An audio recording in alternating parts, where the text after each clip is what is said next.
We've never had this kind of a challenge to religious liberty. We are at a critical point in America. The result is causing rights to religious freedom to erode very quickly.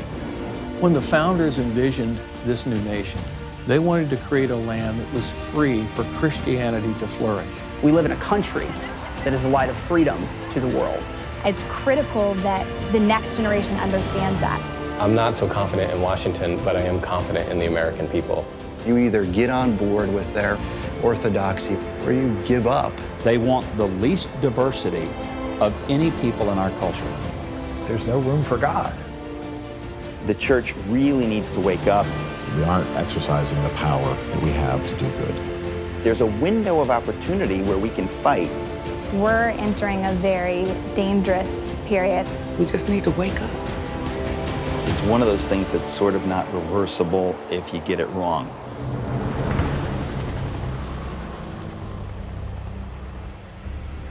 As American citizens, we have a remarkable privilege to live in this country that has such religious freedom, perhaps such that has never been experienced in human history. That is a wonderful gift to us. And because of that, we need to be good stewards of this time in history where we have the erosion of religious liberty happening in our lifetimes. We need to guard it, be able to explain what freedom of religion is, and be able to say what are the consequences of further erosion of religious liberty. It is critically important that we do this on some of the most challenging issues of our day.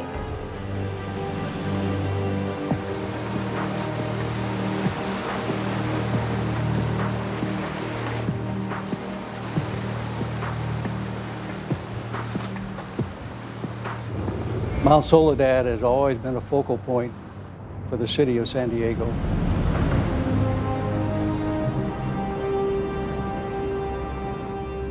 And for native San Diegans such as myself, it's very much a beloved landmark. It's a beautiful setting. It's the highest point in San Diego. It overlooks the ocean on both sides. It's right near both a naval base and an Air Force base. It's probably one of the most beautiful memorials we have in this country. San Diego has always had an identification with the military. We have over 240,000 veterans living in San Diego County, more than any other county in America.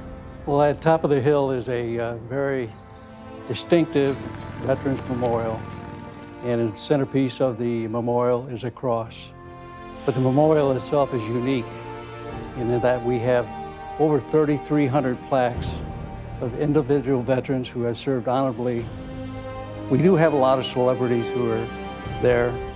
We have Medal of Honor recipients, but we have just plain people who have served their country, and that's who we like to concentrate on.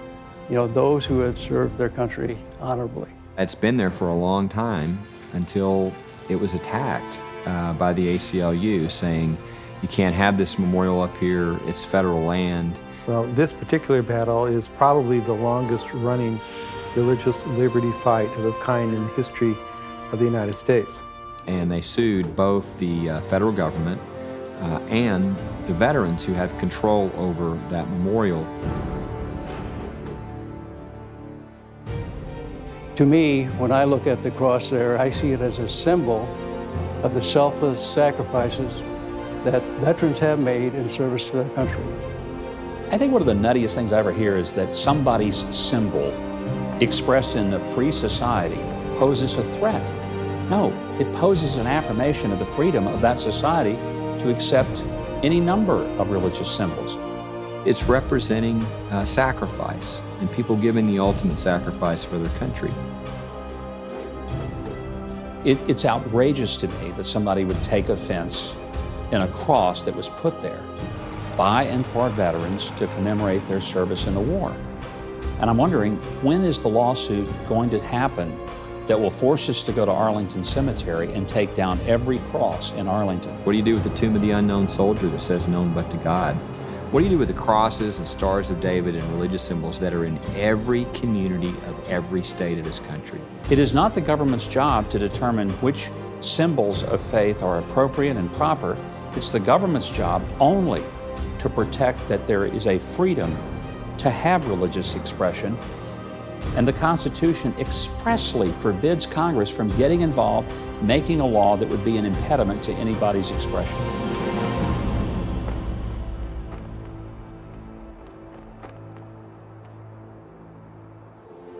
I have a Marine that served in my platoon who was killed September 10th, 1967.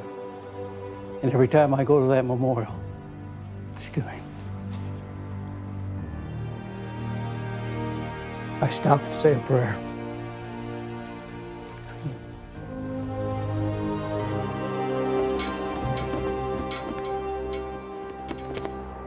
This is about our veterans. It's about remembering and respecting. And the way this is being handled, it's like they're trying to take a sledgehammer to that concept and to the veterans.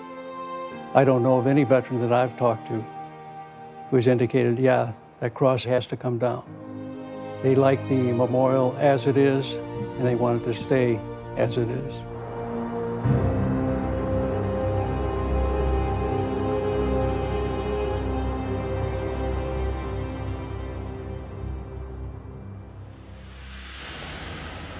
It is critically important for our freedom of speech, for our freedom of association, for all these other freedoms, that we have a robust understanding of what religious liberty is.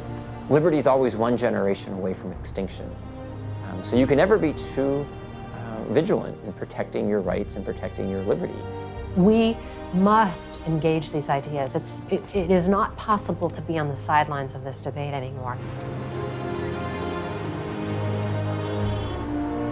It's become clear to me that this is at the heart of American liberty.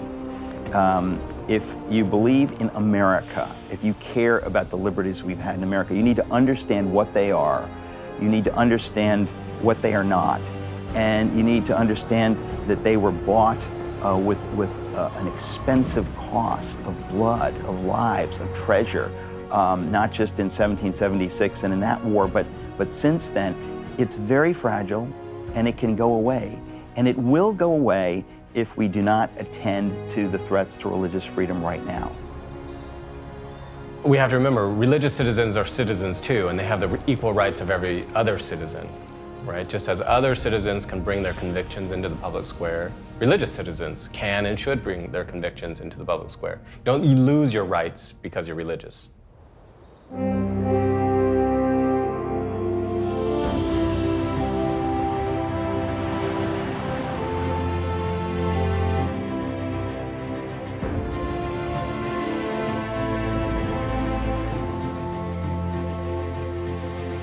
You really can't walk into Hobby Lobby without knowing in a very short period of time what the culture is here.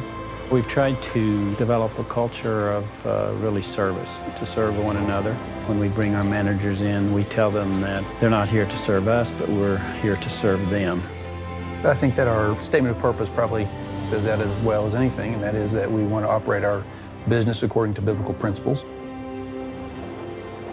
To my knowledge, there's no big box company that's only open 66 hours a week. We're closed on Sundays, closed at 8 at night.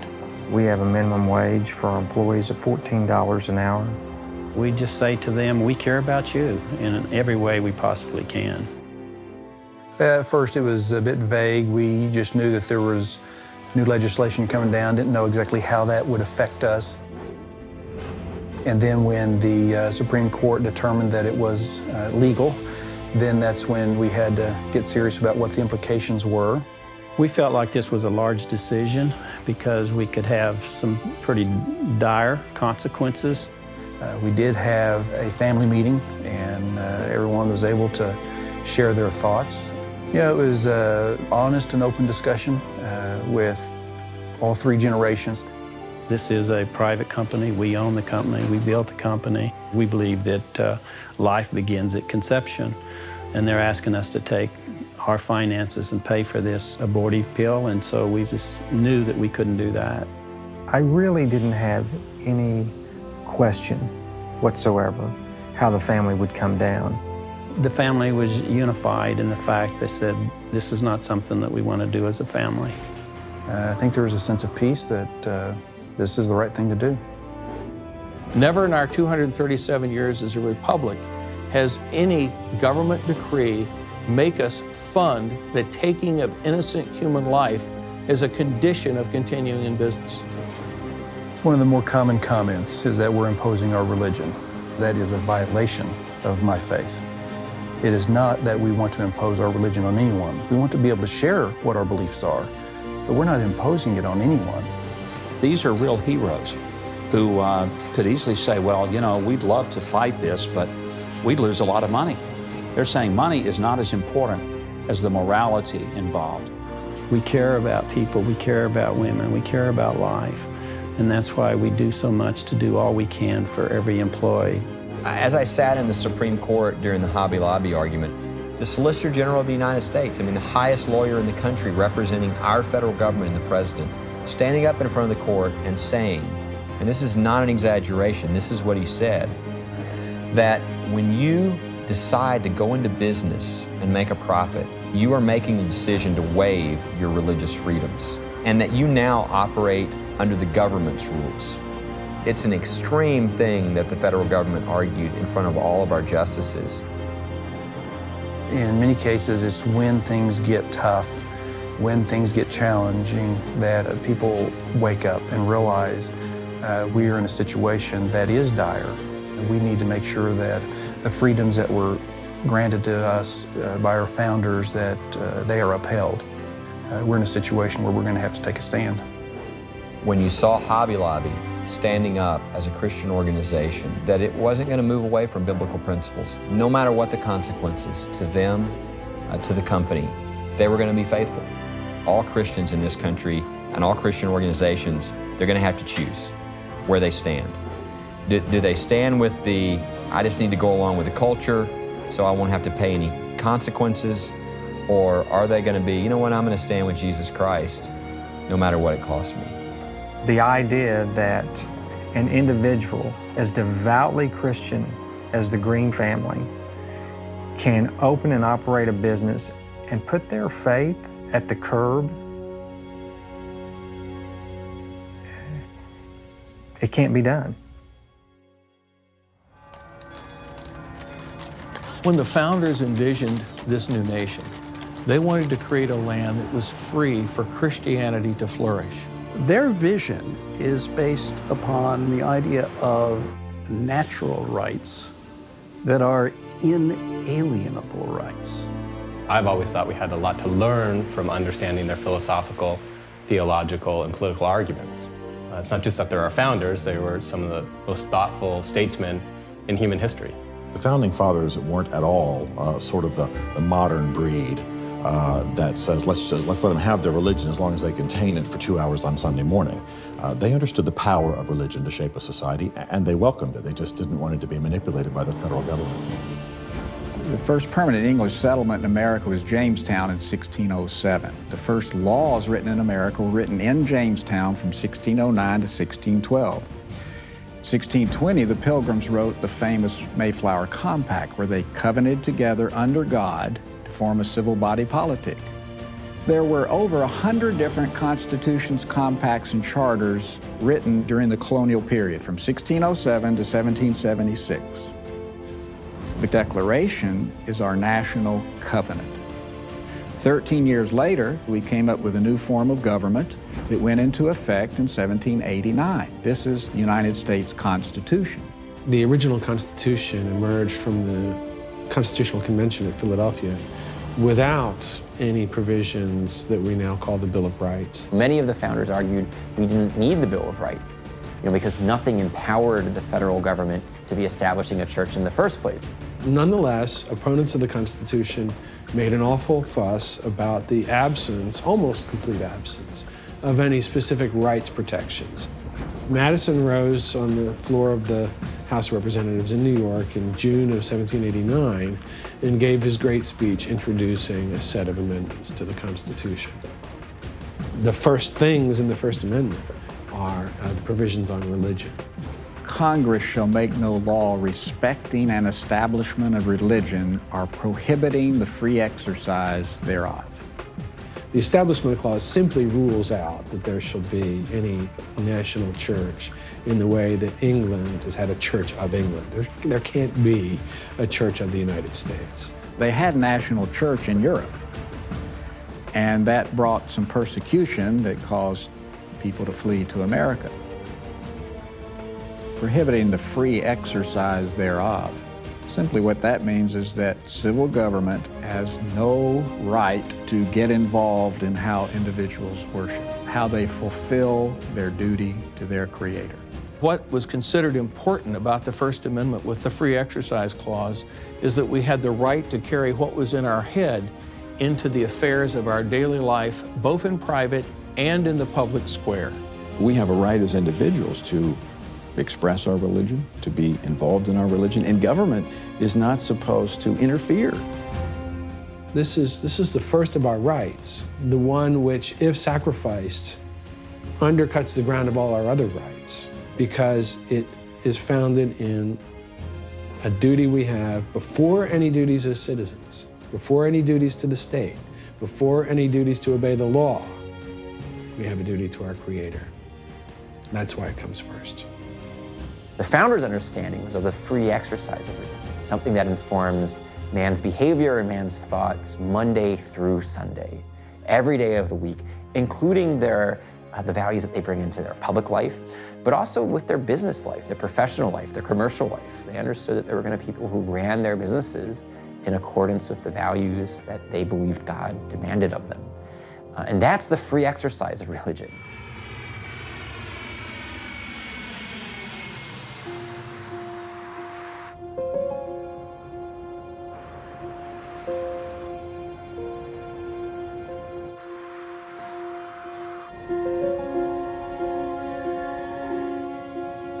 I've always, since I was a little girl, loved weddings. I started in 2006 out of my house. I remember when we opened the shop, when I got to decorate it how I wanted, and I just got to be artsy, with my place. It was really awesome to discover that I could be a part of weddings.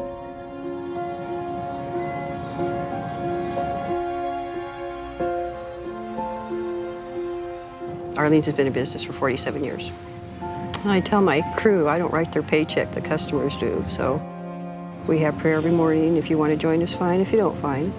But I let them know up front that we run the store in that perspective. There's so many hurting people out there, and there's, especially on funerals or somebody lost a child, that we want to be responsive and loving and caring. A lot of people have told me that it's their centerpiece of their wedding. I really like to sit down with them, and I like to find out more about them. It's all centered around, we custom design your cake for you. It's not pick what's in this book. Every one of them is a work of art from Melissa. Sometimes we'll service the weddings, we'll go there, set up the flowers for them. Many times I've walked the bride down the aisle and pinned on the flowers for the guest. Her personality is such that I don't think that there was anybody that came in, ordered a cake, and didn't feel like Melissa was their friend afterward.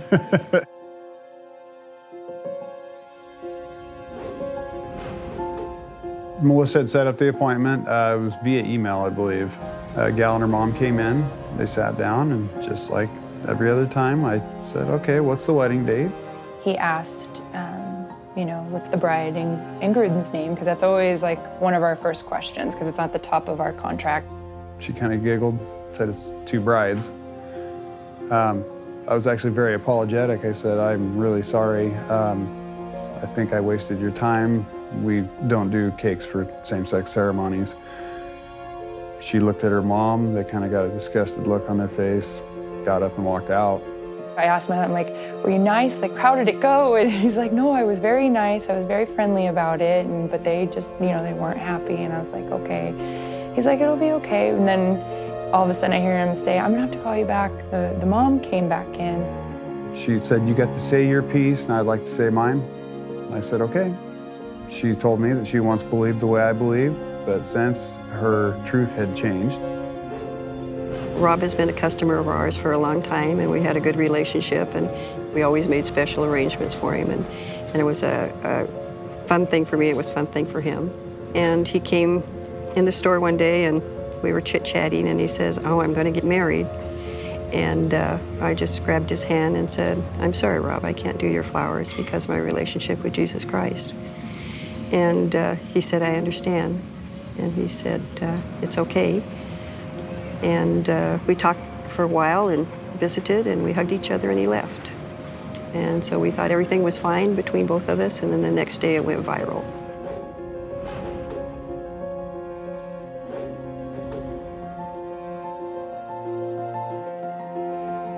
We got a lot of phone calls and emails of people calling me and Aaron a hater.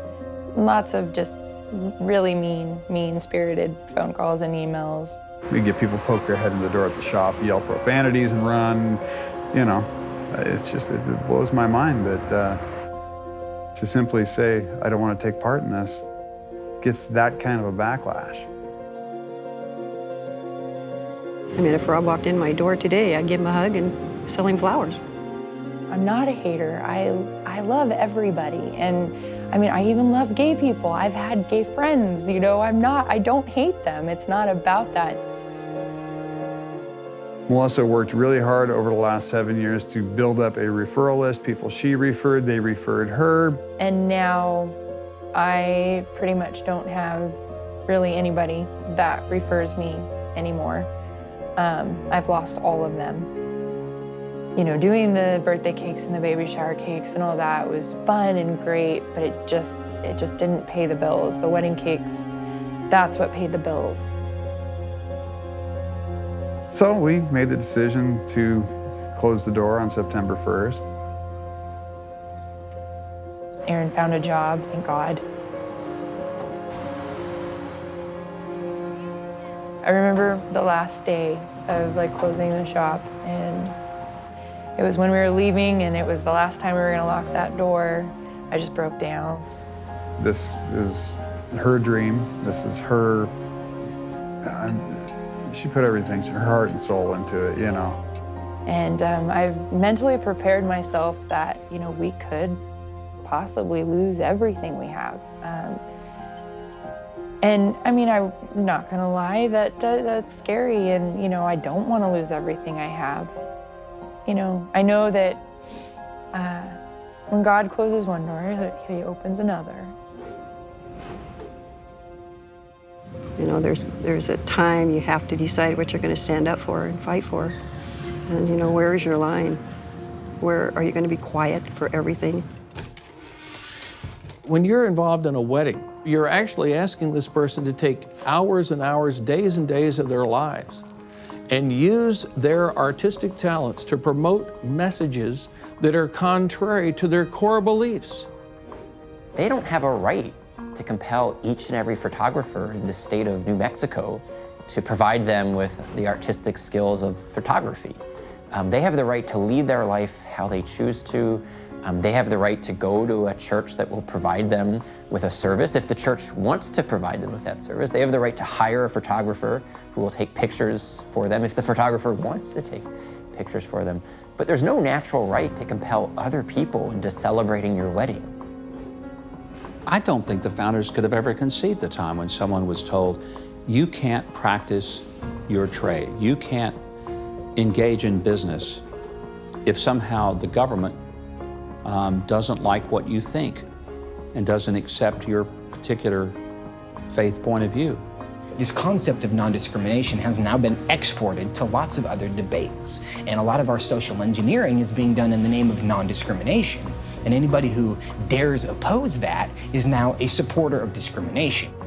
You're not hearing the voices of people that say, listen, I have no bigotry, but I just feel uncomfortable with this. Why can't I feel uncomfortable? Why are you forcing me to do this? The government is saying, no, we're going to force you to do it because as far as we're concerned, it's no different than racial bigotry. You know, the American Civil Rights Movement, largely in the African-American cause, was only seeking constitutional rights. It was only seeking the justified rights that ought to be extended to all citizens. There is this taking someone's personal lifestyle choice and their willingness to expose to the public their choices, to put it equal with an immutable, unchangeable aspect of our lives, such as the color of our skin. The Bible was the standard for the civil rights movement of the 20th century. The Holy Bible. The most visible leader, Dr. Martin Luther King Jr., my uncle, was a Christian minister. We cannot raise as a standard for civil rights. Well, I want to do this, so this is my civil right. There has to be a standard. There has to be a guideline. And it is actually does a great disservice to the courageous pioneers who fought for civil rights in the 1960s and 70s, based out of, let us not forget, the texts and traditions of the Bible. So it was actually a religious impulse that caused civil rights.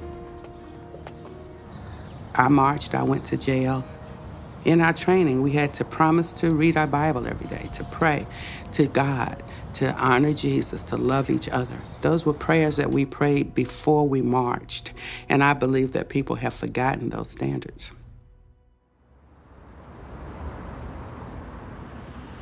You know, the founders sought to protect the free exercise of religion, and that meant much more than just freedom to worship.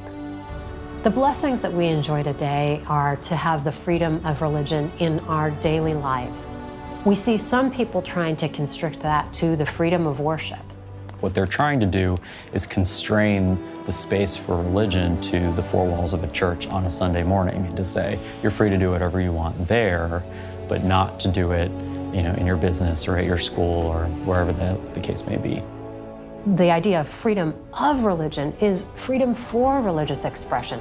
What they don't understand is that worship is so much more than what we do on Sunday mornings, that indeed my entire life is to be an act of worship, that my vocation and my relationships with others are a form of worship. You see the movement from freedom of religion to freedom of worship. What's happening now is that, intentionally or unintentionally, they're offering us, the federal government's offering us freedom of worship, but restricting freedom of religion. Freedom of worship means you're allowed to go to church on Sunday morning, and between 11 and 12, inside that building, you can do whatever you want to. It's a purely secular view of America. It's one that will tolerate religious freedom to the extent that you are willing, as a religious adherent, to stay within the four corners of your house or the four corners of your church and pray and worship God. But don't bring it out into the public square. Don't bring it into your business or into the schools or any of that, because that will be polarizing, that will be divisive. Faith cannot be confined to what you do for an hour once a week. That is not religion, and it's not worship. Separation of church and state isn't found in the Constitution. Now that phrase is in the Constitution, the former Constitution of the Soviet Union, but it's not found anywhere in any of our official documents. The way it's being perverted today, particularly by people who aren't pro-religious freedom at all, is they will use it to say, wherever government is, you can't have religion there. And of course, the government is now everywhere. And so this is simply a way to push religious freedom to the corners of society. It's almost like a mantra that everyone who doesn't like a person of faith and that person standing up for those moral values, they'll throw out the mantra, separation of church and state. You know, go back into your church walls and leave us alone out here in public life. A wall of separation was talking about between the institutions of the church and the institution of the state. We don't want the church leading the government as an institution. We don't want the government leading the church as an institution. Well, the phrase is a phrase that Jefferson wrote in a letter in 1802 to the Danbury Baptist Association. They were a group of churches, Baptist churches in Connecticut. Thomas Jefferson's letter to the Danbury Baptists, which does mention a wall of separation between church and state, is often confused with the actual Constitution itself. The Danbury Baptists wrote President Jefferson concerned about the state of Connecticut imposing their religious beliefs on the Baptists. When Thomas Jefferson wrote to the Danbury Baptist Association. We have to realize that they were coming to him because they saw him as a champion of religious liberty and freedom. What the point for Jefferson was there is that the government has no business telling people what their statement of faith ought to look like. What he was talking about, and very clearly, read the letter, he's talking about a wall of separation so the state could not tell people of faith how to live their lives. And today we've kind of turned the whole thing around. It's kind of like church, Christian people, you can't have anything to do with public life. It was the Supreme Courts in 1947 that kind of found that phrase that had not really been popular at all. The Everson Supreme Court case in 1947 took language from Jefferson's private letter to the Danbury Baptist Association in 1802 and made it law. They extracted it from Jefferson's letter, then they misapplied it, and then we've built a whole concept out of it today. And of course, the one who used those words were Hugo Black, who wanted to keep the Catholic school in New Jersey from receiving public funds. Hugo Black was a former member of the KKK. Most people don't know that, but he was a former member of the KKK and was virulently anti-Catholic. And Hugo Black did not want to support Catholic education, didn't want to support the Catholic Church. And so he was trying to find something, reach back and find something as a way to stop federal support for Catholic education. And it was his hatred of Catholics that prompted this use of the phrase, a separation of church and state. Like a lot of Supreme Court decisions, they're watershed moments, but we don't realize they are at the time. The phrase separation of church and state became law in 1947. It had never been before. And that changed everything.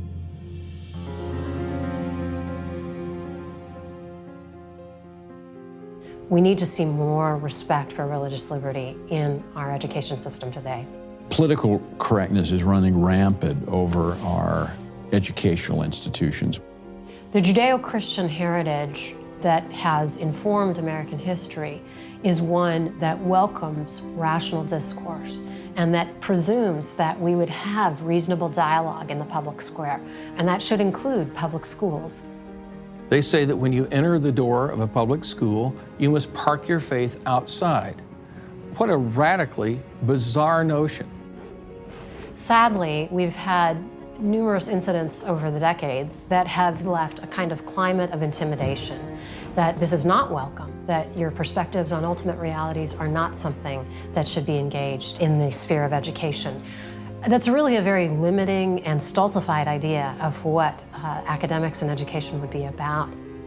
Any of this information about science or history or literature, these involve inevitably questions about first things, about the origin and destiny and purpose and meaning of life.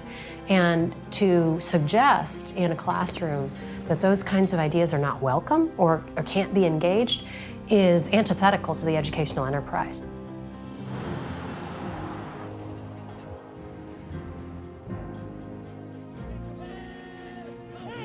They wanted to inspire the team.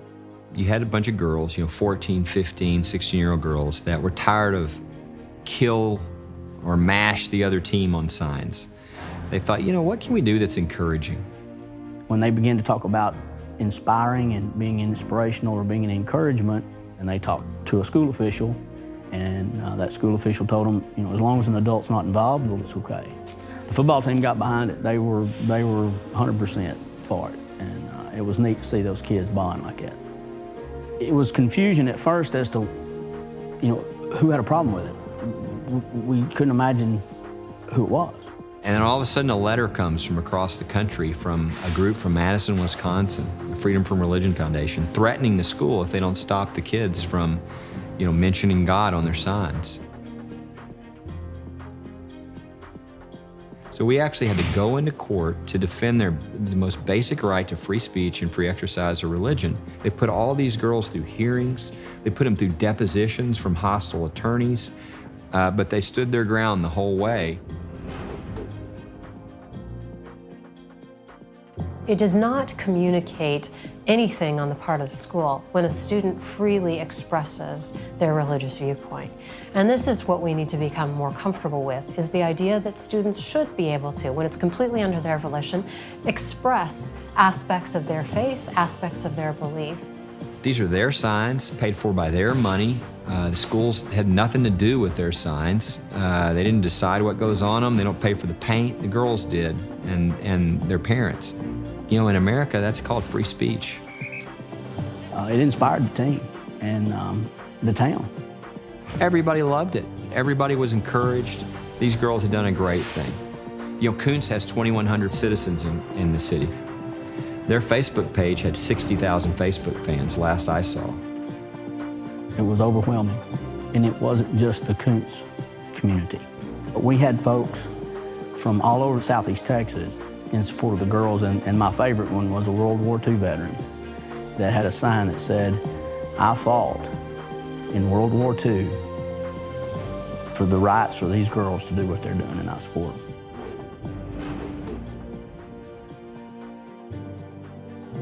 What a ridiculous thing to say is that somehow a person who might be exposed to a point of view other than his own is somehow going to be irreparably harmed. The freedom from religion perspective gets this idea wrong. They are trying to suggest that there should be a sanitized corridor where no religious viewpoint can be expressed at the peril that someone somewhere might be offended by it. We don't have the right not to be offended. We have the right to express our religious viewpoints.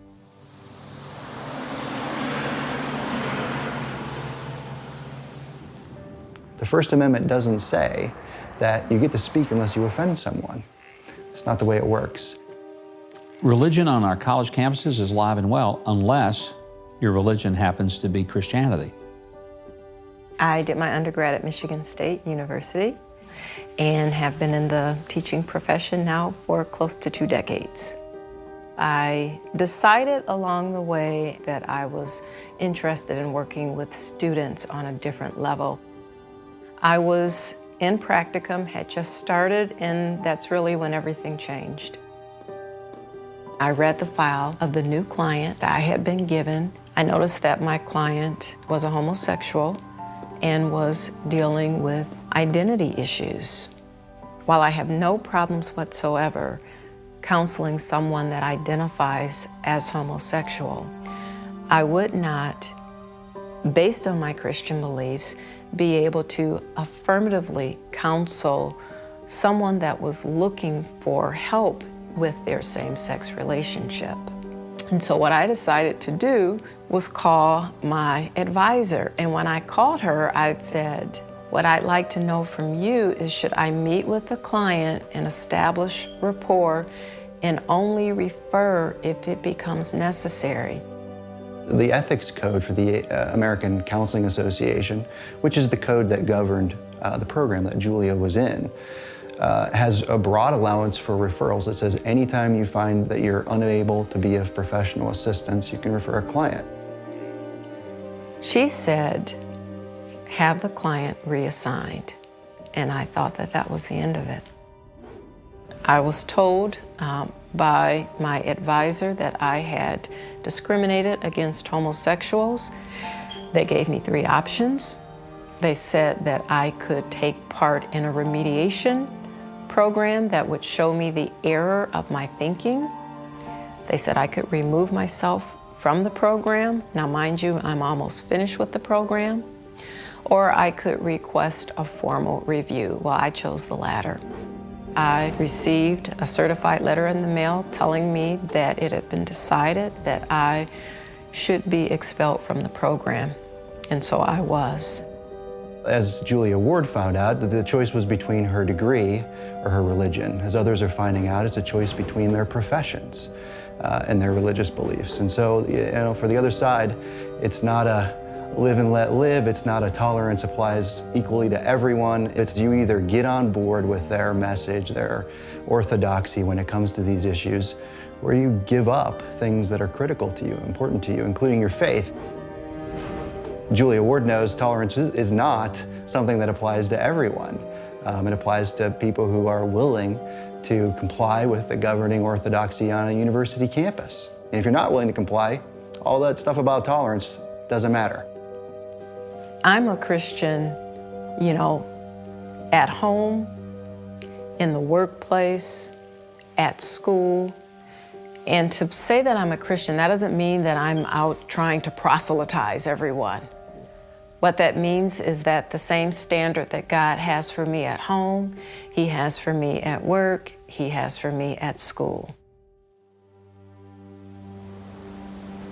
One of the most radical ways in which religion is being just attacked in a frontal way is through the military. Our chaplaincy in America has its founding even before our nation was founded. It was George Washington saying, you know what, to Congress, I need you to pay for these chaplains. He knew if he was going to put together an army that could win, he needed an army that had the full assistance of what he called providence. Chaplains have served in every war, in every conflict, wherever our military forces have gone. And for those who haven't served, they don't understand the key role that chaplains play in our nation's military. The next thing we know, we're on ship crossing the Atlantic Ocean. Just in a very short time, we were already in France. We were thrown right into battle right away in the Battle of the Bulge. And every so often, word would come to us that there'd be a chaplain behind the line 2 miles back or whatever. Anybody that wants to go back for church service, leave in the morning at 4 o'clock or whatever, guess what? I always went back. I always crawled out of that hole and go back because I felt so secure with God on my side. This is a unique calling to serve as a military chaplain. What I always say about my role as a chaplain is that I am there to keep the mission going. And my job is to make sure that the most important part of the mission, which is our men and women who serve, are ready mentally to do the job that they're called to do. That's what chaplains do. You get into it to serve soldiers and their families, to bring soldiers to God and God to soldiers. That also meant that it was my responsibility to go with those officers who notified the next of kin. Toughest job a chaplain can do. We're seeing a great imposition on the chaplains corps. The military chaplaincies are afraid for their jobs, afraid for their positions. Unfortunately, we have seen a military develop over the past few years where chaplains are not allowed to pray in the name of Jesus Christ. In the instance of Catholic chaplains, they were actually told to ignore a posting that they were required to read from the Archbishop because they were afraid it might inflame the troops. This is truly outrageous behavior. The part that concerns me the most in this environment is that chaplains are being pushed more into a secular role of a mental health provider. And that's not what we do. When you start muzzling the chaplains, then you're really undercutting not only the morale of the armed forces, you're undercutting the military readiness. There seems to be the minority voices winning out and saying, let's keep Bibles off the desk. But to just simply blanket it off and say, anything I say, or a Bible sitting on my desk, or a Torah sitting on my desk, or a Quran sitting on my desk is overt proselytizing, is just a little laughable. We want our chaplains to be able to preach the gospel and continue to nurture the living, comfort the wounded, and honor the fallen. What's happening are people are having to make a choice between their careers and their religion. And that should never happen. This country was built on religious freedom. There is no reason why anyone in the United States, and especially anyone that serves in the military, to have to abandon their religious beliefs in favor of their career. That's completely wrong, it's unconstitutional, it's illegal, and it needs to be stopped.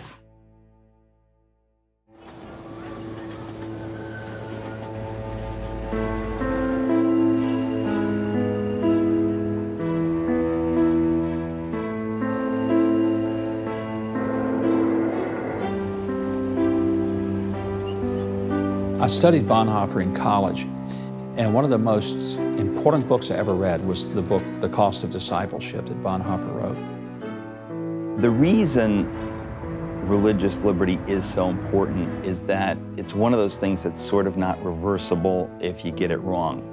So this is one of those things. The portcullis is coming down. It's not as though we can get to this when we get to it. And I think that that's exactly the urgency in the Bonhoeffer story. He knows that it's possible to wake up the German church, and he does everything he can, but they don't wake up. Bonhoeffer saw, I think around 35, 36, and then certainly in 37, that they had lost. The church was unwilling to take a stand, and they had all kinds of reasons. Some of them are good reasons, but they weren't good enough. And at some point, the battle was over. In Germany in the 30s, you had the different sides, different parts of the church, unwilling to link arms in a sense. And in retrospect, you think, oh my goodness, imagine not linking arms against Adolf Hitler. Here you have such a clear enemy of the church. Now, many of them were ignorant. They did not understand what an enemy he was of the church. But Bonhoeffer was trying to wake them up and say that, listen, we are all united in this. We all need to link arms and fight as one and hold this line, or Germany and the German church will die. The good news is that the American church is slightly more attuned to the rumbling herd in the distance than the German church was in the 30s. The bad news is only slightly, right? Here's a picture of religious liberty under siege. And Bonhoeffer, for whatever reason, sort of like a prophet, was the only one to really see this with clarity. Bonhoeffer faced it not in the abstract, but in the concrete world of reality, where if he'd simply renounced his faith, or just softened it, just went along, he could have spared his life. But not only did he fail to go along, but he openly resisted and rebuked, and it cost him his life.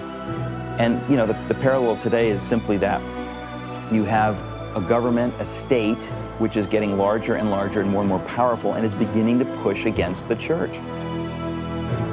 There's a window of opportunity where we can fight. If we don't wake up and fight before then, we won't be able to fight. That's just what happened in Germany, and that's the urgency we have in America now. And people think that's incendiary or I'm being hyperbolic. I'm sorry. I wish I were. I'm not. This is not about us needing to move out of our comfort zone. This is about our comfort zone no longer existing. Basically, there will be a cost that will have to be paid by both Christians and churches for what they believe. We are right at the precipice of that time when I believe churches are going to start experiencing persecution for speaking the truth. You strip away really all the influence of the Christian faith on America, it will be a Western European country. We're headed to a place of greater conflict. We are a very short span of time away from full-bore persecution in ways we never even imagined. Once things start spiraling, it will go quickly. Nobody would have thought America could have changed this much in the last 5 years. No one could have predicted this. It is happening. It will continue to happen. It will heighten. There will be a price to pay. It's only going to get more front and center. And you don't have to be a prophet to realize that. If you'll just look at what Jesus said, it's not going to get easier, period. And so the church is going to have to navigate some very, very difficult waters here in America because we're not used to having our religious freedoms infringed upon. And how we respond to that in this critical time, it's radically important. The reason that we have the kind of cultural pushback that we do today on people of faith is that the people of faith have treated it as if it was really unimportant, as if it were truly disposable. There are a lot of people who talk about religious liberty, but they never get to the gospel. They get to the founders, but they don't get to the gospel. There really is a need for the church to repent. I think the church has to come get on their knees before God. If my people, which are called by my name, shall humble themselves. The gateway to turnaround is a door called repentance. There has to be weeping and wailing before God, to God to have mercy upon us, that His grace and mercy will fall upon us. That's going to be the price of us continuing in a land of blessing, a land of provision, and all the great things that America has been. Return to the Lord, return humbly to God, and we're blessed. If we don't, we're not.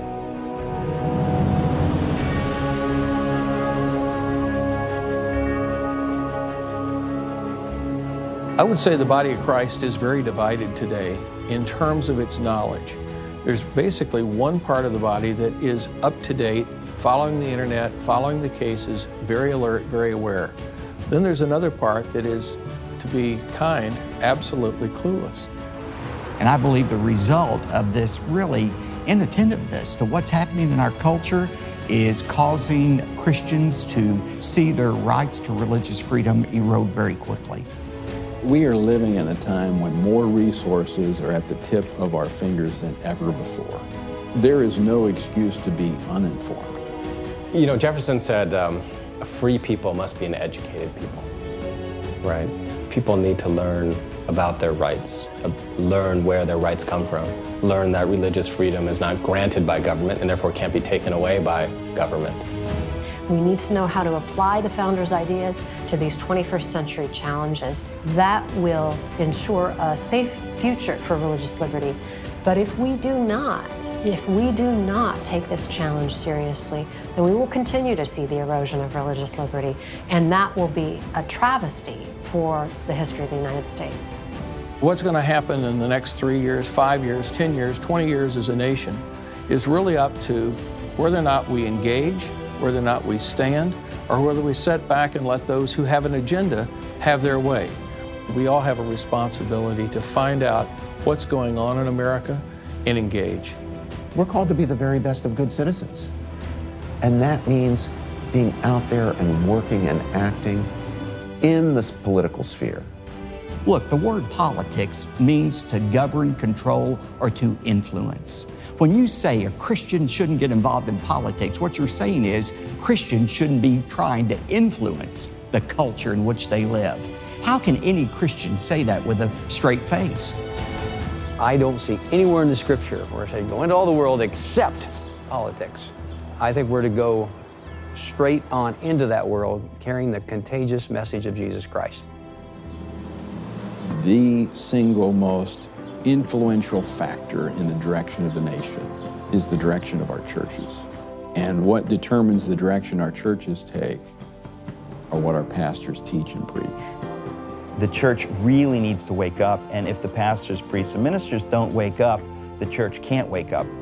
The job is to teach what is true about the sanctity of human life at all stages and conditions, or the dignity of marriage as the conjugal union of husband and wife, or the importance of religious freedom and the rights of conscience, to teach them in season and out of season, to teach the truth when it makes you popular or when in the cultural circumstances it makes you unpopular. Most pastors, ministers, priests in America, they've lived in a time where they haven't had to do this, and I think they need to discern the times and understand that they have to step up. Otherwise, it will be nothing less than cowardice. I mean, you look at the pastors in Germany who didn't speak out. What do we think of them now? A small percentage of pastors get that. They see what's coming. They're willing to stand up. Their understanding it's time to stop talking about Dietrich Bonhoeffer and start being willing to be him. You're going to have to make a decision. Choose you this day who you will serve. If it's God, serve God. If it's Baal or the kingdoms, religions, or ideas of this world, then serve him. You're going to have to make a choice. You're going to have to stand courageously, and you're going to have to speak the truth in love under the unction and power of the Spirit of God. The most important thing that pastors could be saying right now as it pertains to religious freedom is to challenge their congregants, to challenge the followers of Jesus Christ to live their faith uncompromisingly, unapologetically, in the workplace, in the schools, to live out their faith with the appropriate demeanor of respect and humility, but boldly. no matter how much we disagree with them, every person that exists was created, imago Dei, in the image and likeness of God. And because they are in the image of God, we must treat them with dignity and respect at all times. That's the way we are called as members of the body of Christ to fight. Vigorously, hard, with excellence, but with respect for those we oppose. As off track as our American government has gone, we do have moments when we get to speak what we believe. And if we don't take those moments, we aren't exercising the power that we have to do good. Enter the public square boldly, confidently, unafraid, and stand up for the most important principles. We have been blessed with so many freedoms, so many liberties. And so when we look at all the blessings we have in America, it's only natural that we have to remember not to take them for granted, and that we have to make a difference, and we have to make sure that we're the generation that preserves these freedoms and liberties for future generations. There's a common sense to Americans. It tends to be live and let live. And I'm not so confident in Washington, but I am confident in the American people, and the common sense of the American people. And I think in the long term, that common sense will govern. And most of this is about pushing back the federal government and pushing back government in general and saying you're encroaching over the line of what ought to be a citizen's individual religious liberties. We need to be good stewards of all the good gifts that God has given us. And that includes the freedom and the heritage of liberty that we have. And so Christian citizenship entails guarding that for the good of our neighbor, for the good of society, for the good of the next generation. I actually think we can turn the tide. If we come to a point where we're more committed to God and to His truth than we are to the politically correct, ever-changing culture in which we live. You need to be registered and you need to be voting. So a healthy way to participate in this process is to simply vote. There's some good, decent people out there running for office and that are in office. We need to support them, those people that affirm our values, our Judeo-Christian values. I believe that if you were born in the United States of America, you have a responsibility and an obligation to not only vote, but to be well informed. To not only be well informed, but to educate those in your community and in your sphere of influence. Christians vote. We have to vote. I mean, it's a part of our Christian citizenship. It's a part of being salt and light. So if you're a Christian, you vote. Elections have consequences. National elections determine who's going to be in the Supreme Court and sit on federal benches.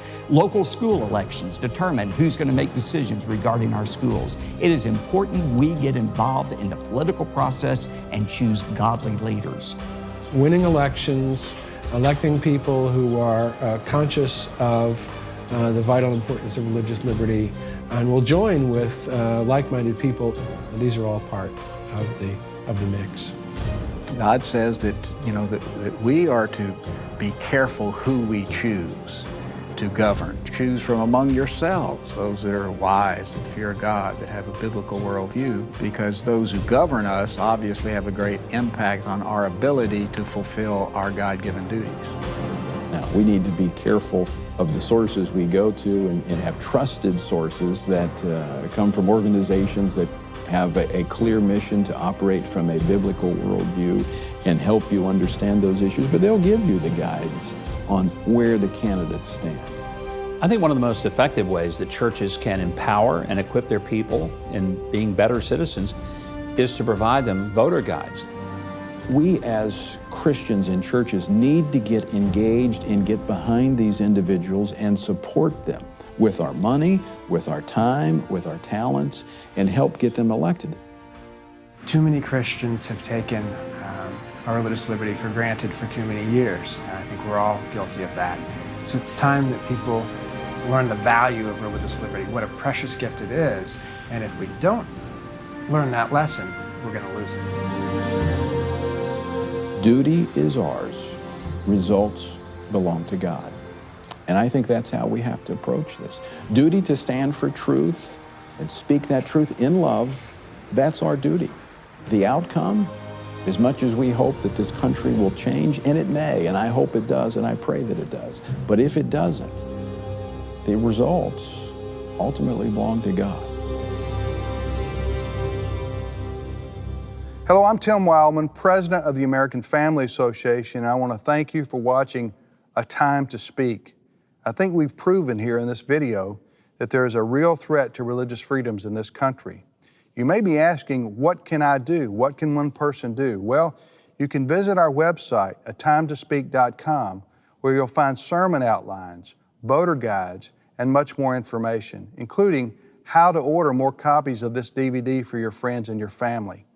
Again, continue to pray for America, continue to vote, encourage your friends and family to get involved as well, lest we lose our religious freedoms.